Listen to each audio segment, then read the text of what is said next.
C'est le père Édouard Roblot, prêtre du diocèse de Nantes, qui va prononcer l'homélie ce matin.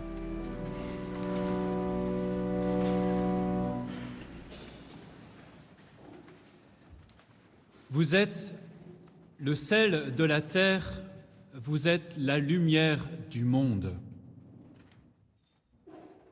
Vous y croyez, frères et sœurs? Vous êtes le sel de la terre, vous êtes la lumière du monde. Rien que ça. Et puis quoi encore? Ici, à Cisoing, vous êtes le sel de la terre et la lumière du monde. Oui, mais là, Jésus exagère. Il lui arrive parfois d'amplifier les choses. Chers frères et sœurs, comme moi, vous avez entendu. Vous aussi, chers fidèles téléspectateurs, c'est à nous que Jésus adresse ces paroles. Effectivement, c'est un peu gros, c'est même très gros. Mais c'est vrai, chers amis, vous êtes le sel de la terre et la lumière du monde. Nous résistons à ces paroles. La bienséance et la correction, mais aussi notre propre liberté, nous invitent à éloigner les compliments qu'on peut nous faire afin que nous sauvegardions ce qu'il nous reste d'humilité. Alors quand Jésus nous dit ce genre de paroles, nous l'accueillons pieusement, mais nous n'en sommes pas convaincus et même nous n'en croyons pas un mot. Elles nous gênent, ces paroles. Celui qui se pense sel de la terre ou lumière du monde, n'est-il pas infesté d'un orgueil insupportable? Et puis quand on connaît l'histoire et qu'on suit l'actualité, il n'y a vraiment pas de quoi la ramener. Profil bas, les cathos. Vous êtes le sel de la terre, vous êtes la lumière du monde. Jésus insiste. Vous êtes le sel de la terre, vous êtes la lumière du monde.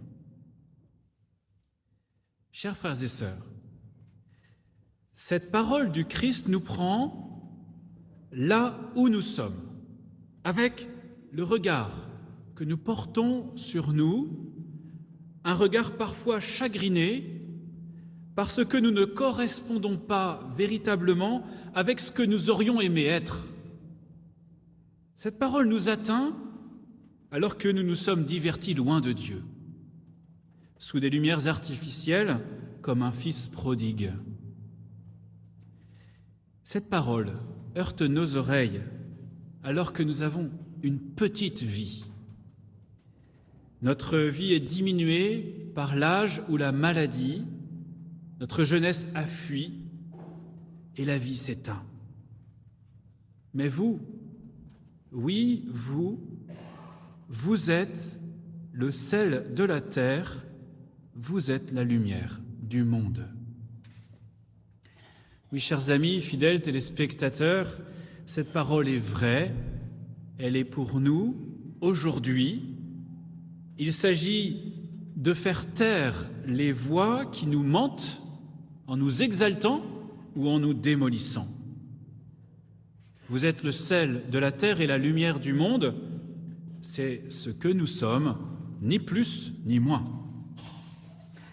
Jésus n'a pas l'habitude de flatter. Sa parole est vérité. Frères et sœurs, nous croyons les paroles de Jésus quand il nous dit « Tes péchés sont pardonnés ». Nous croyons encore quand il dit « Ceci est mon corps, ceci est la coupe de mon sang ». Alors, pourquoi ne le croyons-nous pas quand il nous dit « Vous êtes le sel de la terre, vous êtes la lumière du monde ». Si nous n'y croyons pas, alors nous nous affadissons. Alors nous mettons cette lumière sous le boisseau et nous retrouvons cette vie sans goût et sans relief dans laquelle le démon a convaincu de nous situer. Mais Dieu voit plus grand. Dieu nous voit des géants. Un peu comme Saint Évrard, que vous avez géantifié, vous les collégiens de Cisouin. À son époque, il n'imaginait pas qu'un millénaire plus tard, il y aurait la messe télévisée dans la paroisse qu'il avait fondée. Quand Dieu nous appelle à la sainteté, il n'envisage pas moins grand. Ne soyons pas des gagne-petits, frères et sœurs. Ayons l'ambition que Dieu a pour nous et pour l'Église tout entière, celle de la terre, lumière du monde, et il ne s'agit pas d'orgueil. Ne rejetons pas cette vocation dont le monde a besoin, dont la terre a soif. Ah mais bien sûr, notre saveur et notre lumière ne vient pas de nous, mais de lui. Goûtez et voyez comme est bon le Seigneur. Je suis la lumière du monde. Qui me suit ne marchera pas dans les ténèbres, il aura la lumière de la vie. Jésus est venu sur terre pour nous faire vivre de sa vie. Il nous a transformés en lui, sel et lumière. Vous savez, le rôle du sel et de la lumière, c'est de révéler la bonté et la beauté de ce qui est déjà là. Le sel n'augmente pas la quantité des aliments, il en révèle la qualité. La lumière n'ajoute rien à ce qui se trouve dans la maison, mais il permet simplement de voir.